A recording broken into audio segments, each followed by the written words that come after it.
너희 이스라엘 모든 자손이여 그를 경외할지어다. 내가 주의 이름을 형제에게 선포하고 회중 가운데서 주를 찬송한다고 하는데 그 22장 그 후반부 분위기와는 완전히 다릅니다. 승리와 감사와 이 찬양이 이제 가득합니다. 전반부는 너무 절망적이에요. 비참하고 어둡습니다. 그런데 어떻게 이런 일이 어떻게 이렇게 확 한순간에 바뀔 수 있습니까? 우리 그 21절에 나와 있는 것처럼 나를 사자 잎에서 구하소서 주께서 내게 응답하시고 들쇠 뿔에서 구원하셨다는 겁니다. 다윗은 사람들에게 온갖 조롱과 멸시를 당했고 이 대적들이 그를 둘러싸고 삼키려고 했습니다.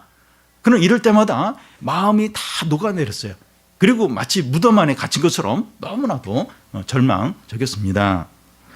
그럴 때마다 다윗은 내 하나님이여 왜 나를 버리시나이까?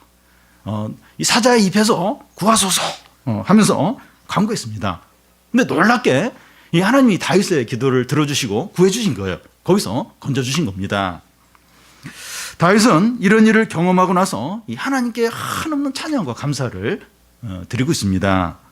그런데 그는 이런 사실을 믿음의 형제들에게 알려서 같이 찬양을 하고 더 나아가서 회중들에게 또 이 사실을 다 알리는 거예요. 그래서 온 회중들이 모든 사람들이 하나님께 엄청난 찬양을 드리는 겁니다.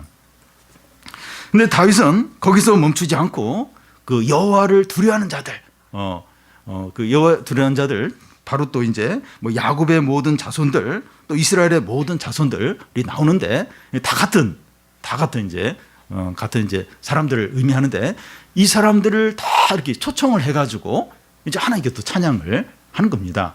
그러니까 하나님을 경외하고 하나님을 존중히 여기고 하나님을 높이는 모든 하나님의 백성들을 다 이게 모아서 함께 찬양을 하고 감사를 하고 영광을 이제 돌립니다.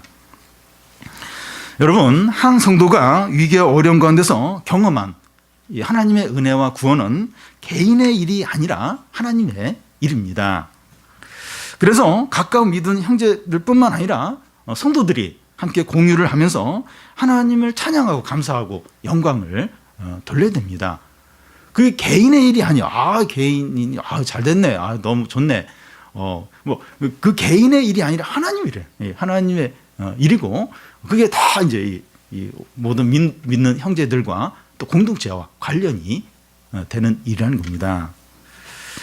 작년에도 우리 교우들 중에서 위기와 이제 악한 자 가운데서 건져주신 하나님 지켜주신 그런 일들이 많이 있었습니다.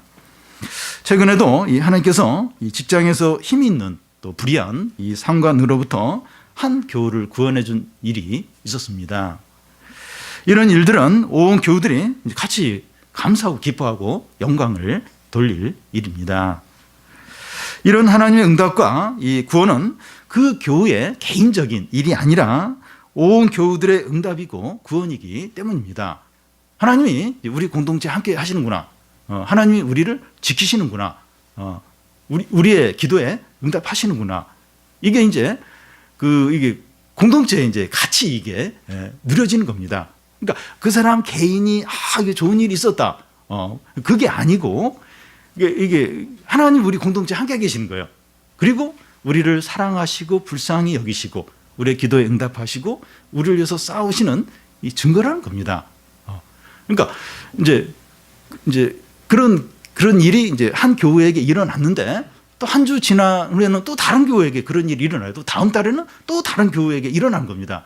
이제 그런 걸 들을 때 그 교인 좋겠다. 그 집 좋겠다. 그게 아니고 그 사람 개인이 일이 아니라 하나님의 일이라는 거예요. 그러니까 하나님 우리 공동체 가운데 함께 계시는 거예요. 우리의 기도를 들으시는 겁니다.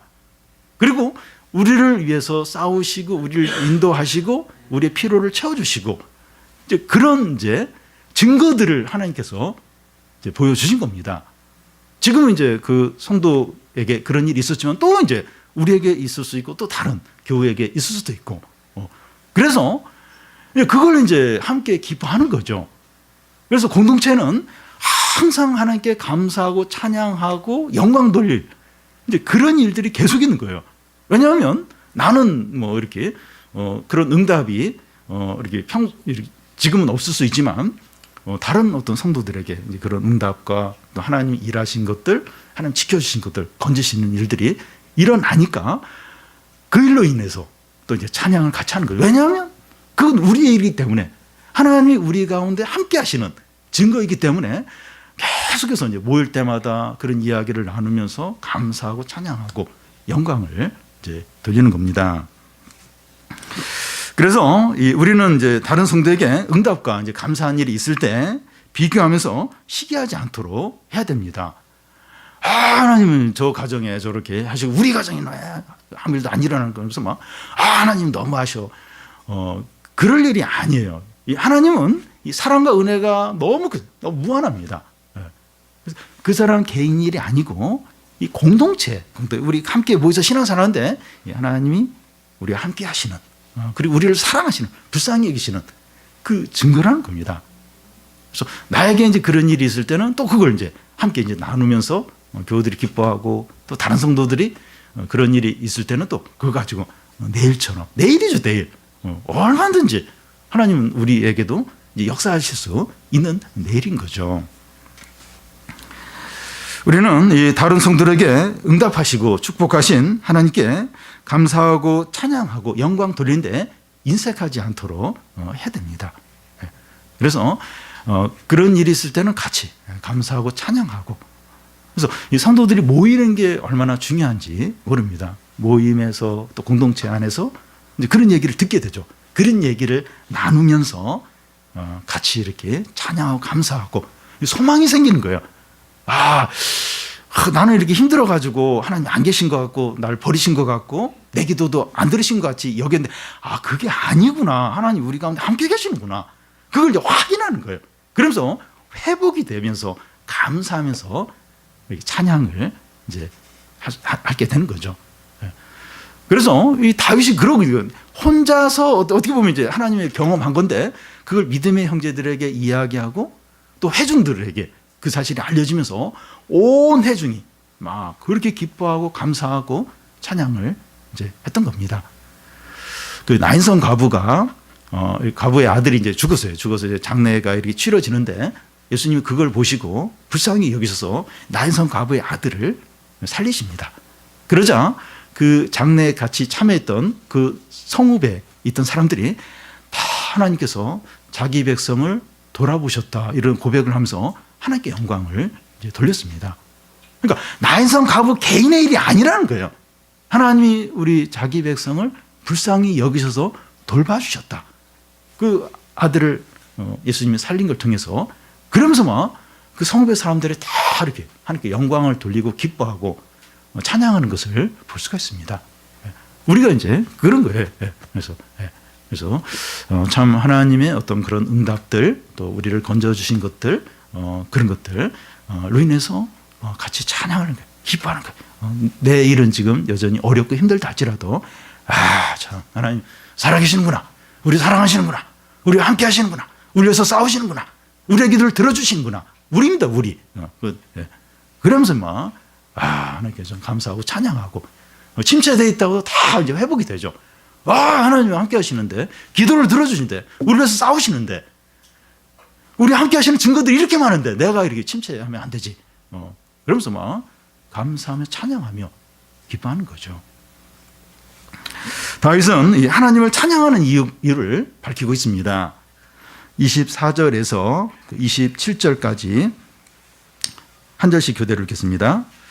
그는 공고한 자의 공고를 멸시하거나 싫어하지 아니하시며 그의 얼굴을 그에게서 숨기지 아니하시고 그가 울부짖을 때 들으셨도다.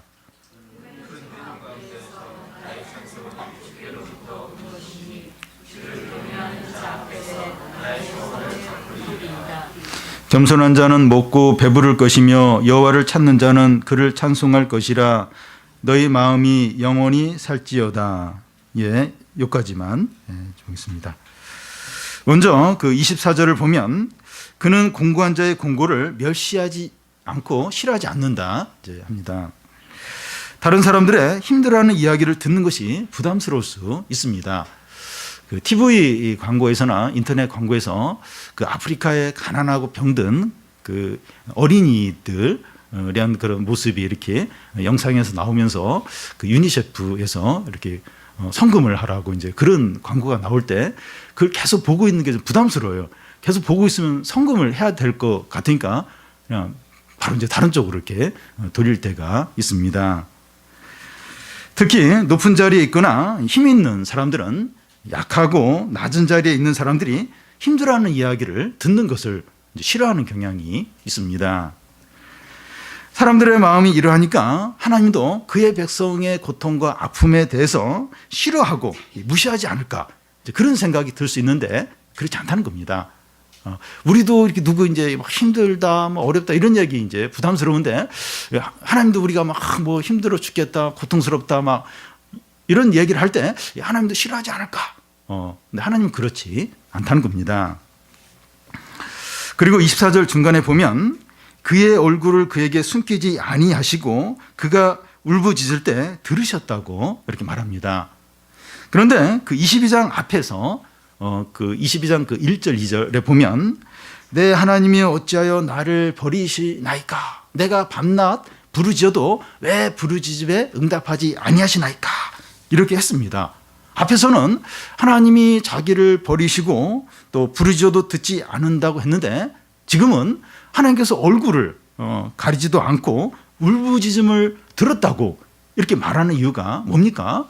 같은 22장인데 앞에서는 뭐 나를 버렸고 내 신음소리도 듣지 아니하시나이까 이랬다가 이 22장 후반부에 와서 여기서 와서는 하나님이 얼굴도 안 가렸고 내 부르짖음도 들었다 이렇게 이제 말을 하고 있습니다.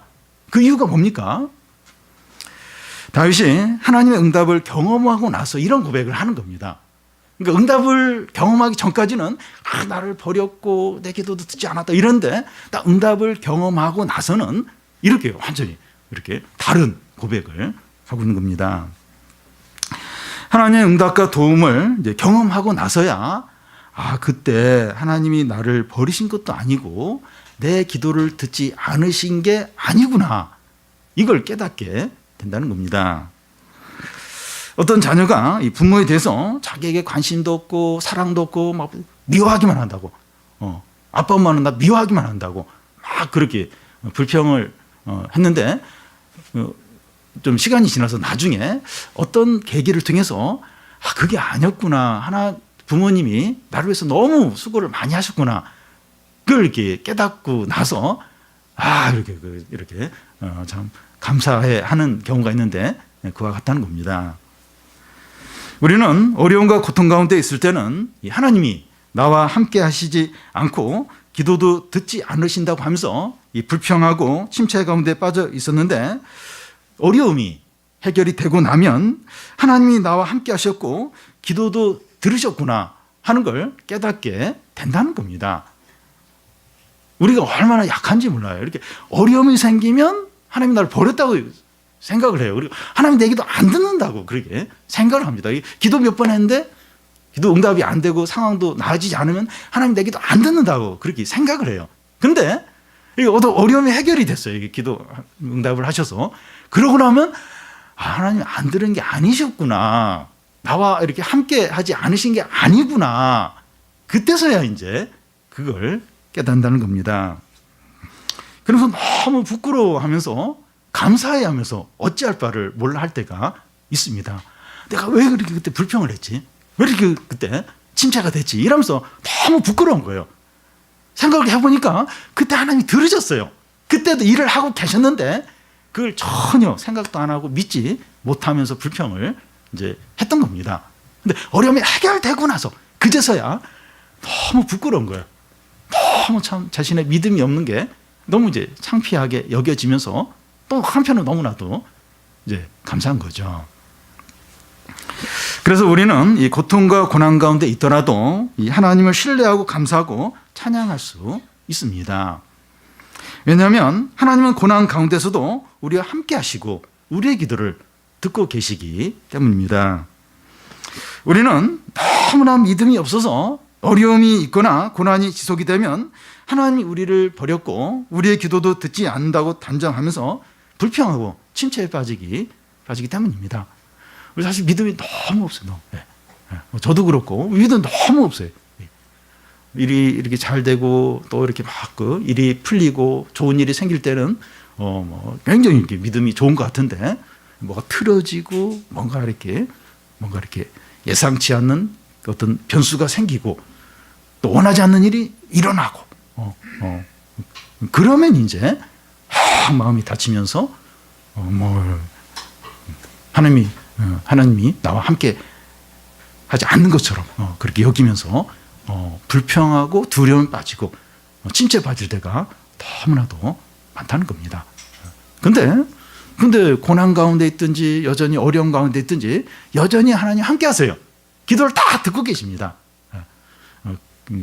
근데 이제 그걸 이제 이렇게 생각을 이제 못하고 불평을 이제 하는 겁니다. 근데 하나님 언제나 우리와 함께 하시기 때문에 어려움과 고난 가운데 있을 때도 얼마든지 감사하고 찬양할 수 있다는 겁니다. 그래서 중요한 것은 어려움이 빨리 해결되는 것보다도 하나님께서 우리의 어려움을 다 보고 계시고 우리의 기도를 듣고 계신다는 사실입니다. 진짜 중요한 거예요. 진짜 중요한 것은 빨리 어떤 하나님 응답하셔서 어려움이 빨리 해결되는 그것보다도 하나님이 나와 함께 하신다. 내 기도를 듣고 계신다. 이 사실이 훨씬 더 중요하다는 겁니다. 하나님께서 우리와 함께 하시면서 우리의 삶을 인도하시는 게 중요하죠. 그러면 그 고난이나 어려움이 해결되는 건 그건 이제 시간 문제예요. 하나님이 나와 함께 하시는데 나의 삶을 인도하시고 책임지시는데 근데 어려움이 있어요. 그러면 그건 그렇게 심각한 문제가 아니라는 거예요. 하나님 원하시기만 언제든지 그 어려움을 해결해 줄 수 있다는 겁니다. 그래서 우리에게 제일 중요한 게 뭔가 하면 힘든 일이 있고 고난이 있고 고통이 있다고 해서 하나님이 마치 우리와 함께 안 하시는 것처럼 기도를 안 들으신 것처럼 그렇게 생각하지 않는 겁니다. 지금 힘들지만 어렵지만 지금 문제가 해결 안 됐지만 하나님 나와 함께 하신다. 내 기도를 듣고 계신다. 나를 인도하고 계신다. 그러면 얼마든지 어려운 가운데서 찬양하고 감사할 수 있다는 겁니다. 그게 중요한 거지. 그게 하나님 함께 하시는 게 그게 이제 중요한 겁니다. 또한 다윗은 이 자신의 찬양이 어디서 이제 오게 되는 건가 하는 것을 밝히고 있습니다. 25절 앞에 보면 큰 해중 가운데서 나의 찬송은 주께로부터 온 것이라는 겁니다. 무슨 말인가 하면 자기가 죽을 뻔하다가 살아났거나 어려움이 해결되었거나 좋은 일이 생겨서 찬양하는 것이 아니라는 겁니다. 물론 좋은 일이 생기면 기쁘죠. 감사할 겁니다. 그런데 그가 찬양하는 진정한 이유는 하나님 때문이라는 겁니다. 분명히 어려운 가운데서 건졌어요. 건짐을 받았어요. 분명히 어려운 일이 해결됐어요. 근데 이 다윗이 진짜 찬양하는 이유는 하나님 때문이라는 거예요. 하나님의 은혜와 하나님의 사랑과 하나님의 구원과 하나님의 신실하심 때문에 이렇게 찬양을 한다는 겁니다. 위기에서 건짐을 받는 일을 통해서 하나님을 새로 발견한 거예요. 하나님을 새로 깨닫게 된 겁니다. 그러니까 그 어려움이 해결되기 전까지는 이제 하나님에 대해서 한 5 정도 알고 있었다면 그 어려움이 해결되는 걸 통해서 한 10 정도로 하나님을 이제 새롭게 하나님을 발견한 거예요. 하나님을 새롭게 깨닫게 된 겁니다. 그 하나님을 찬양하는 거예요. 그 하나님을 새로 발견하고서 너무나 좋아하면서 기뻐하는 겁니다.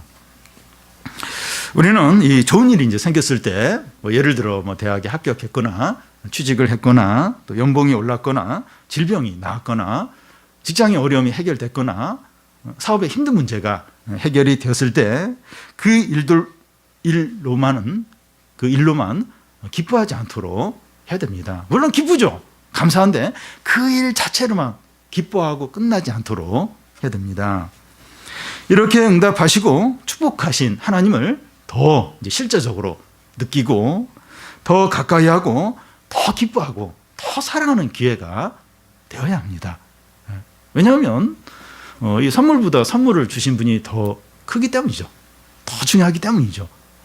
그러니까 그 일이 있기 전에는 하나님에 대해서 이제 이렇게 조금 이렇게 조금밖에 모르고 그리고 실제적으로 잘 못 느꼈는데 그 응답을 통해서 하나님이 더 실제적으로 느껴지는 거죠.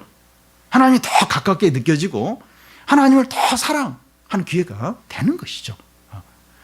그래서 우리가 이렇게 찬양하고 진정으로 기뻐하는 이유가 그 선물 때문에, 그것 때문에 그렇게 되지 않도록.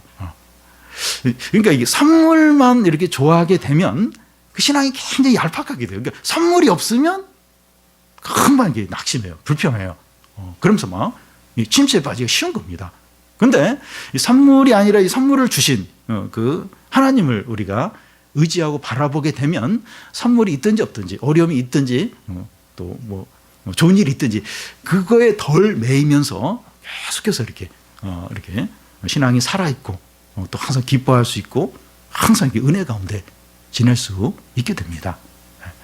그래서 우리에게 이렇게 좋은 일이나 어려움이 해결됐을 때는 이 하나님을 이렇게 실제적으로 느끼고 하나님을 더 경험하고 하나님의 살아계심을 더 생생하게 느끼고 이제 그런 기회로 삼고 막 그 하나님을 더 찬양하고 기뻐 이제 하는 겁니다. 그리고 다윗이 하나님을 찬양하는 또 하나의 이제 이유는 그 26절 앞에 보면 겸손한 자는 먹고 배부를 것이기 때문입니다.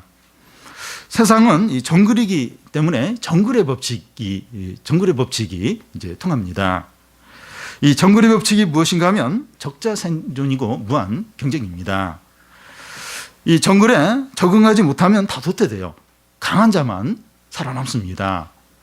대학에 들어가는 거나 취업하는 거나 이 창업을 해서 성공하는데 경쟁이 얼마나 치열한지 몰라요. 이 강한 자만 살아남습니다. 엄청난 경쟁이 있습니다.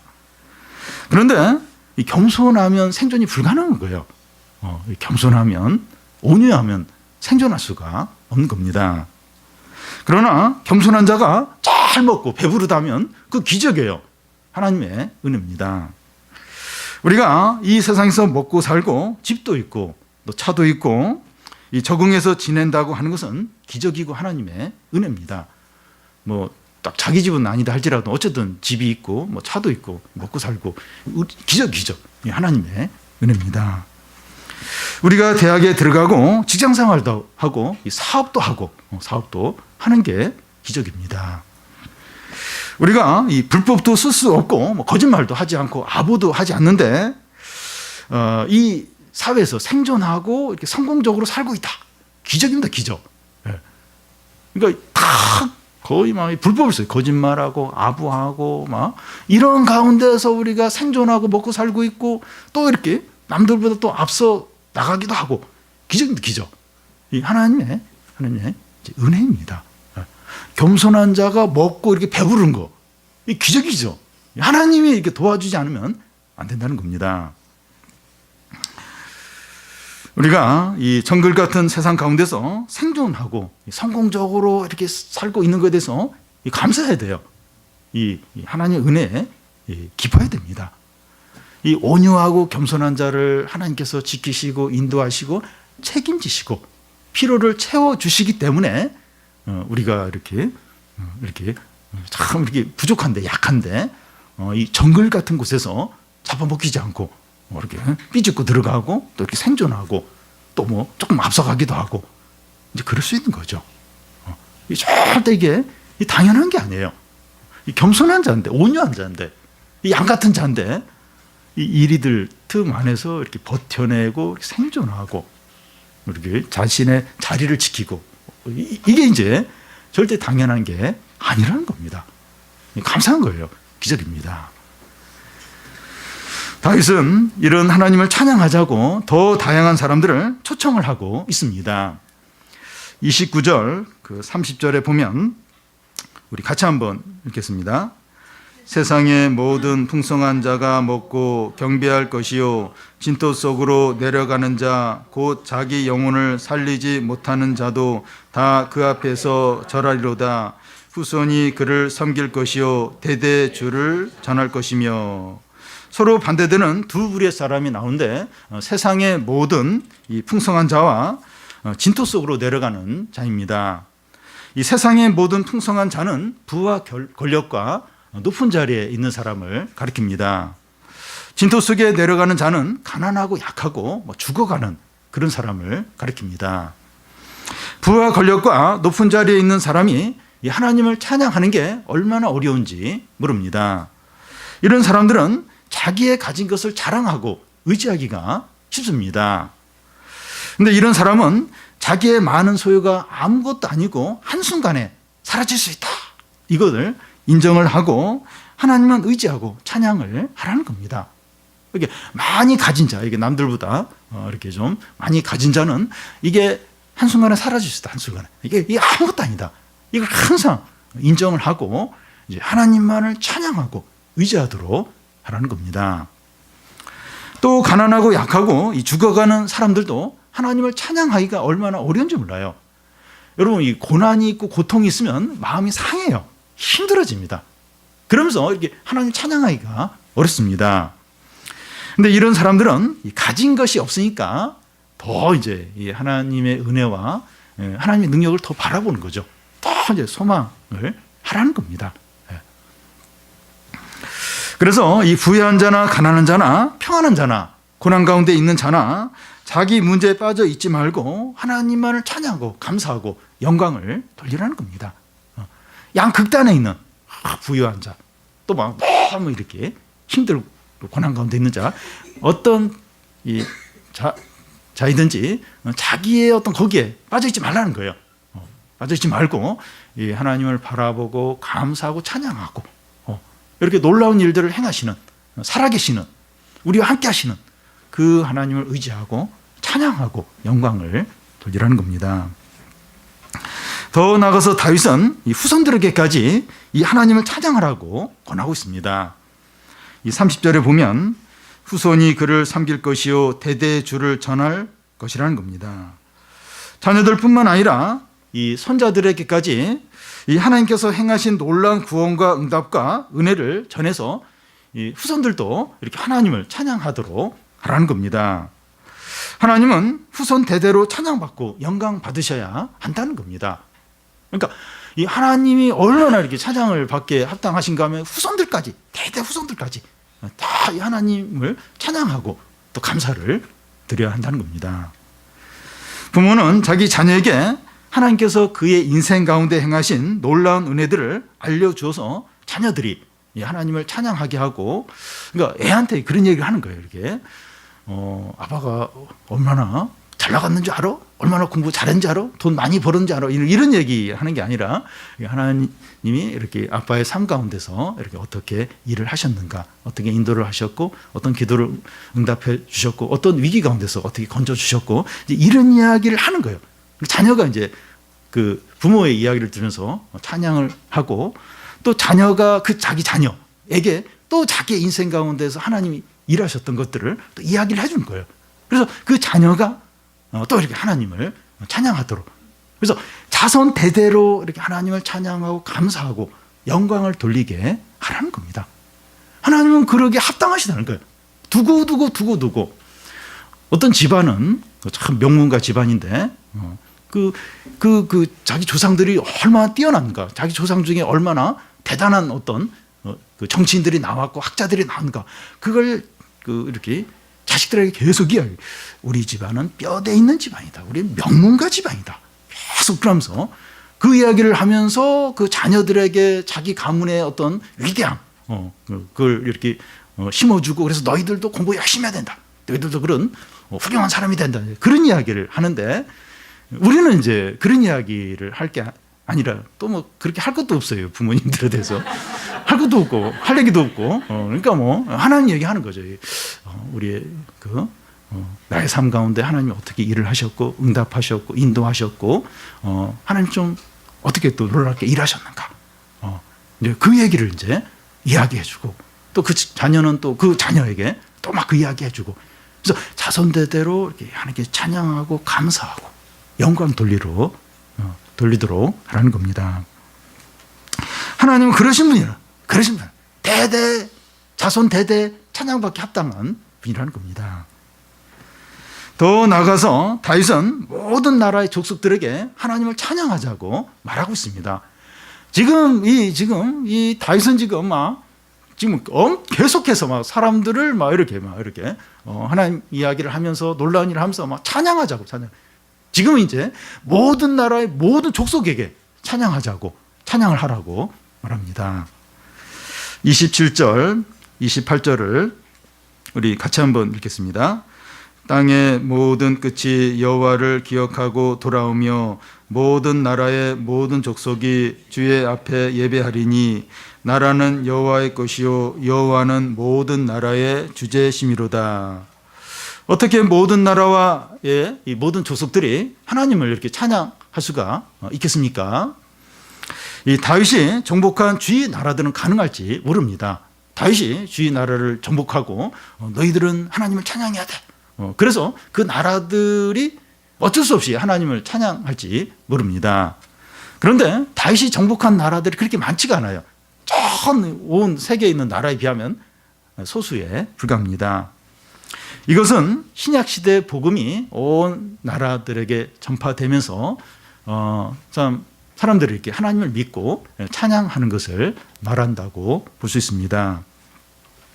하나님은 모든 나라의 주인이시고 왕이시기 때문에 모든 나라의 사람들이 하나님께 예배하고 찬양을 해야 됩니다. 모든 나라의 어떤 경계도 하나님이 정하셨고 모든 걸 하나님이 다 정하신 주인이십니다. 그래서 복음을 믿게 된 모든 나라의 모든 족속들의 사람들이 하나님을 찬양하는 겁니다. 하나님을 찬양하는 거예요.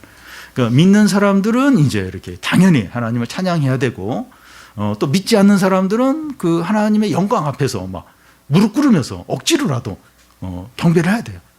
어쨌든 모든 사람의 찬양을 받게 합당하신 분이십니다. 이 놀라운 찬양이 지금까지 우리가 쫙 이 찬양이 점점 커지는 걸 봤는데, 이 놀라운 찬양이 어디서부터 시작되었습니까? 한 성도가 고난 가운데서 하나님의 응답과 구원을 경험한 후에 그것을 믿음의 형제들에게 나누고 더 나아가서 회중들에게 나누면서 찬양을 하고, 또 모든 하나님의 백성과 함께 감사하고 세상의 부한 자와 가난한 자가 다 같이 영광을 돌리고 후손들까지 찬양을 하고 모든 나라의 모든 족속들이 다 함께 이제 찬양을 하는 겁니다.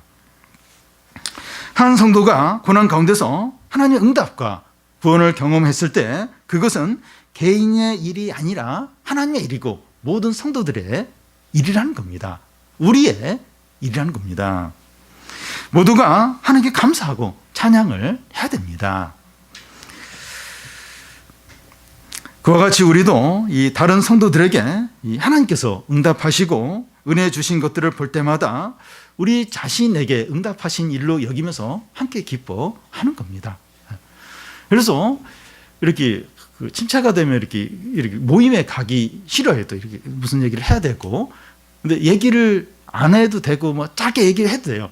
그럴 때는 듣는 게 중요합니다. 이 다른 성도들의 삶 가운데 하나님이 어떤 일을 하셨는가 잘 듣는 거예요.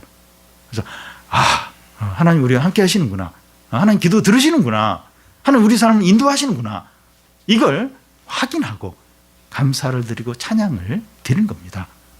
그리고 우리에게 감사하고 기쁜 일이 있을 때 그걸 또 함께 나누는 거예요. 내 자랑하는 게 아니에요. 내 자랑이 아니라 하나님의 일이죠. 하나님의 일.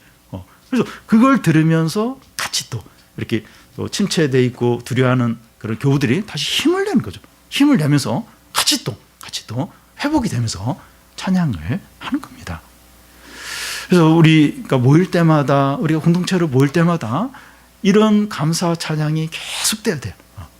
그리고 다들 그리고 이 뭐 청소년들, 또 유초동부 아이들, 또 유치부 아이들까지 자기들이 이해할 수 있는 그 범위 내에서 이런 얘기를 듣고 이렇게 같이 기뻐하는 거예요. 뭔지 몰라도 그런 분위기에서 지금 지금 어른들이 뭔가 이제 좋아하는구나, 그러면 나도 이제 좋아해야지, 이러면서 이제 같이 이제 기뻐하는 거죠. 그러니까 애들도 이걸 느낍니다. 전에 금요 기도회인가요? 그래서 뭐 같이 어른들이 기도하는데 유초등부 어떤 애가 막 같이 막 울면서 기도하는 거예요. 어른들이 기도하니까 자기도 뭔지 모르고 막 회개하면서 막 기도하는 그런 적이 있었는데, 그러니까 어른들이 같이 찬양하고 기뻐하면 애들도 그걸 느껴요. 아, 지금 뭔가 이렇게 뭔가 이제 하나님께 감사할 일이 있구나. 그래서 그걸 이제 느끼는 거예요. 그걸 느끼면서 잘하는 겁니다. 그러면서 이제 그런 이제 하나님을 의식하게 되고 감사하게 되고 기뻐하게 되고 하나님 의지하게 되고. 그래서 우리도 이제 모일 때 이제 그런 부분에서 민감한 겁니다. 참 하나님이 우리와 함께 하시는구나. 그런 증거들을 하나님 보여주셨구나. 그러면 사실 두려울 게 없어요. 두려울 게 없습니다. 우리 공동체 가운데 함께 하시는, 우리 교우들에게 함께 하시는 하나님, 나에게도 함께 하시는 거예요. 하나님이 똑같아요. 동일하십니다. 그리고 하나님 사랑과 은혜 없는 게 무한합니다. 우리가 이 고난 가운데 있을 때도 하나님께서 우리와 함께 하시고 우리의 기도를 들으시고 계신다는 것을 확신하면서 이 하나님을 찬양하기를 바랍니다. 고난과 어려움 가운데 있고 아직 이 문제가 해결이 안 됐어요. 안 됐다 할지라도 하나님 여전히 함께 하세요. 우리 기도 듣고 계십니다. 그래서 고난과 어려움 가운데서도 얼마든지 감사하고 찬양하고 영광 돌릴 수 있다는 겁니다. 하나님, 내 문제 아직 해결 안 됐습니다. 여전히 힘듭니다. 너무 불안합니다. 불안해. 요즘 이렇게 경제가 불황에 있고 뭐 취직이 안 되고 하니까 사람들이 자꾸 점을 치러요. 막 2시간씩 기다려가지고 점 친다 그래요. 20, 30대 청년들이 그렇게 점을 또 많이 친다고 합니다. 우리 불안해요. 걱정이 됩니다. 근데 하나님이 나와 함께 하십니다. 그리고 저희 기도를 들으십니다. 그게 너무나도 분명합니다. 지금 어려움이 있지만 하나님 함께 하십니다. 그래서 하나님 찬양합니다. 감사합니다. 이 어려움 주님께 맡깁니다. 주님이 인도해 주세요. 그래서 이렇게 응답해 주시고 이렇게 또 이렇게 증거들을 보여주면 그걸로 감사하고, 또 고난 가운데 있으면 고난 가운데 있지만 하나님 함께 하시고 또 내 기도를 들어주시는 그걸 확신하기 때문에 또 감사하고 찬양하는 겁니다. 그래서 우리 개인이나 우리 모임이나 우리 공동체 안에서 계속해서 하나님께 감사하고 찬양하고, 그래서 우리 성탄절 이브 날 우리 작년팀에서 찬양한 것처럼 같이 찬양을 같이 꼭 뭐 이렇게 찬양 노래를 하지 않더라도 기뻐하는 거예요. 감사하는 거예요. 그리고 자기에게 적용을 하는 겁니다. 그러면서 하나님 감사합니다. 살아계신 분, 하나님 기도를 들어 주시는군요. 너무 감사합니다. 그래서 우리 올 한 해 동안 우리 모임 안에서 우리 공동체 안에서 이런 어떤 감사와 찬양이 영광 돌리는 게 계속해서 넘치기를 바랍니다.